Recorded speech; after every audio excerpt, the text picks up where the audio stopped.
और अगर bladder rupture होगा तो जितना भी यूरिन है वो कैविटी में डिजोल्व हो जाएगा और वो लाइफ थ्रेटनिंग रहेगा। तो ये सारे पॉइंट इसमें यही अगेन बताया गया है कि हमें इन सब चीजों का मैनेजमेंट करना है। लास्ट पॉइंट ये है कि इसमें न्यूट्रिशनल फैक्टर कैसे कौन कौन से हैं जो हम डाइट दें कि ये सारी चीजें बैलेंस रहें। तो उसमें सबसे पहले पीएच के बारे में बताया कि पीएच की रेंज अगर इतनी नॉर्मल रहेगी तो उसमें जो स्टोन्स नहीं बनेंगे। अगर फॉर एग्जांपल कि उसमें जो है स्ट्रूवाइट के स्टोन्स बने हैं तो हम पीएच को अगर एसिडिक की तरफ लेके आएंगे, कुछ न्यूट्रिशन ऐसे सपोर्ट करें कि पीएच जो अल्कलाइन से एसिडिक की तरफ आ रहा है तो जो स्टोन्स हैं वो डिजोल्व रहेंगे। सेकंड पॉइंट ये बता रहा है कि जो हमारे मिनरल हैं कैल्शियम, मैग्नीशियम, फास्फोरस वो बैलेंस रहें। इसमें से सबसे इंपॉर्टेंट टॉपिक है omega 3 fatty acids.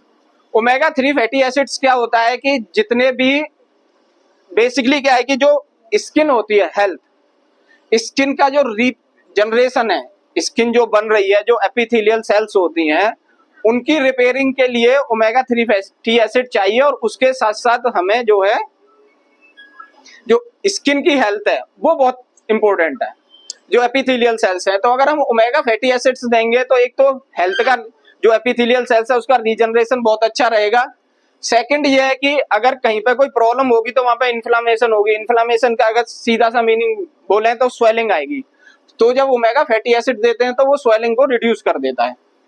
Fourth, water अच्छा होना चाहिए जिससे फ्लश होता रहे। और एंटीऑक्सीडेंट्स क्या होते हैं कि जैसे बॉडी में जब भी स्ट्रेस आती है तो फ्री रेडिकल्स जनरेट होते हैं। वो फ्री रेडिकल्स क्या होते हैं कि सेल को डैमेज करते हैं। तो सेल को डैमेज होने से बचाने के लिए जो टॉपिक्स या जो भी हमारी बॉडी में केमिकल्स होते हैं उनके एंटीऑक्सीडेंट बोलते हैं। वो एंटीऑक्सीडेंट क्या है कि इम्यून सिस्टम को बूस्ट करते हैं और जो फ्री रेडिकल्स बनने जिन्हें हम ORS बोलते हैं उन्हें जो है फॉर्मेशन नहीं होने देते। तो कुछ इसी को देखते हुए ड्रूल्स ने अपने कुछ नए प्रोडक्ट लॉन्च किए हैं, जिसमें से पहला प्रोडक्ट है Kitty Yummy cat dry fruit range. इसमें इन्होंने क्या क्या किया है कि इन्होंने एंटीऑक्सीडेंट तो ऐड किए ही हैं, उसके साथ साथ विटामिन ई और ए ऐड किया है। विटामिन ई और ए का क्या रोल है कि जो भी हमारी एपिथेलियल सेल्स होती हैं उनको रीजनरेशन में विटामिन ए और ई का बहुत रोल है। उसके बाद इसमें एक बहुत इंपॉर्टेंट जो है अमीनो एसिड ऐड किया गया जिसका नाम है टॉरिन।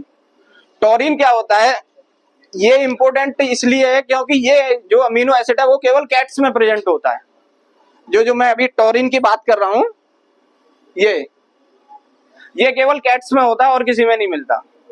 और ये अमीनो एसिड दो चीजों के लिए बहुत इंपॉर्टेंट है, एक तो हार्ट की हेल्थ के लिए, सेकंड आई विजन के लिए। कैट में अगर टॉरिन की डेफिशिएंसी रहती है तो उसमें विजन की और हार्ट की दोनों प्रॉब्लम रहती हैं। इसलिए टॉरिन एक जो अमीनो एसिड है ये बहुत इंपॉर्टेंट है, उसकी डाइट में होना ही होना चाहिए। इसलिए लोगों ने बोलते हैं कि कैट जो है चूहा बहुत मारती है, वो इसीलिए मारती है क्योंकि उसकी आई में टॉरिन होता है। और वो जो है बोलते हैं कि जो मिल्क की क्रीम होती है उसको जो है कैट बहुत लिक करती है क्योंकि मिल्क की जो क्रीम होती है उसमें भी टॉरिन बहुत इंपॉर्टेंट अच्छी खासी कंसंट्रेशन में होता है। इसलिए टॉरिन बहुत इंपॉर्टेंट अमीनो एसिड है कैट के लिए। अगर टॉरिन नहीं मिलेगा तो कैट की लाइफ जो है एक तो उसका विजन जाएगा, उसके साथ उसका हार्ट भी जाएगा। उसके बाद सेकंड जो पॉइंट है वो ये है कि हेयर बॉल। कैट की क्या हैबिट है कि वो अपनी स्किन जो हेयर होते हैं उसे लिक करती रहती है। तो उसके कारण क्या है कि उसमें हेयर वॉल फॉर्मेशन होता है। और हेयर वॉल फॉर्मेशन से क्या होता है कि वो उसके इंटेस्टाइन में जाके स्टक हो जाते हैं और उससे एक प्रॉब्लम निकल के आती है जिसको बोलते हैं फिकोलिथ। फिकोलिथ की एक बहुत मेन प्रॉब्लम है कैट में क्योंकि उसके थ्रू वो जो अपना पूप पास नहीं कर पाती, मतलब वो पूप ही नहीं करेगी और पूप पास नहीं करेगी तो उसमें कॉन्स्टिपेशन की प्रॉब्लम होना स्टार्ट हो जाती है और सीवियर कॉन्स्टिपेशन की प्रॉब्लम होती है। और इवन अगर लंबे टाइम तक नहीं होता तो हेयर वॉल के कारण डेथ भी हो जाती है। तो जो रूल्स वालों ने जो प्रोडक्ट बनाया है वो ऐसा है कि जो हेयर वॉल की प्रॉब्लम है जो उसको भी जो है डिजोल्व करेगा, क्योंकि इसमें क्या है कि नेचुरल फाइबर्स होते हैं। अब जैसे अगर कभी किसी को कॉन्स्टिपेशन की प्रॉब्लम रही हो तो डॉक्टर ये बोलता है, ह्यूमन वाले डॉक्टर के पास जाओ कि आप फाइबरस रिच डाइट लो। आप कभी भी किसी डॉक्टर के पास जाओ ह्यूमन वाले को, अगर किसी को कॉन्स्टिपेशन की प्रॉब्लम होती है तो वो पहला स्टेटमेंट ये देता है कि आपको फाइबरस रिच डाइट लेनी है। वो इसलिए क्यों बोलता है कि जो फाइबरस होते हैं वो हमारी जो जीआई ट्रैक होता है उसको क्लियर अप करते हैं, इसलिए इसमें नेचुरल फाइबर्स होते हैं तो जो हेयर वॉल की प्रॉब्लम है उसको नहीं होने देता। लास्ट पॉइंट जो ओमेगा 6 फैटी एसिड है वो तो मैंने पहले ही डिस्कस कर लिया था। उसके बाद पीएच को कंट्रोल करता है।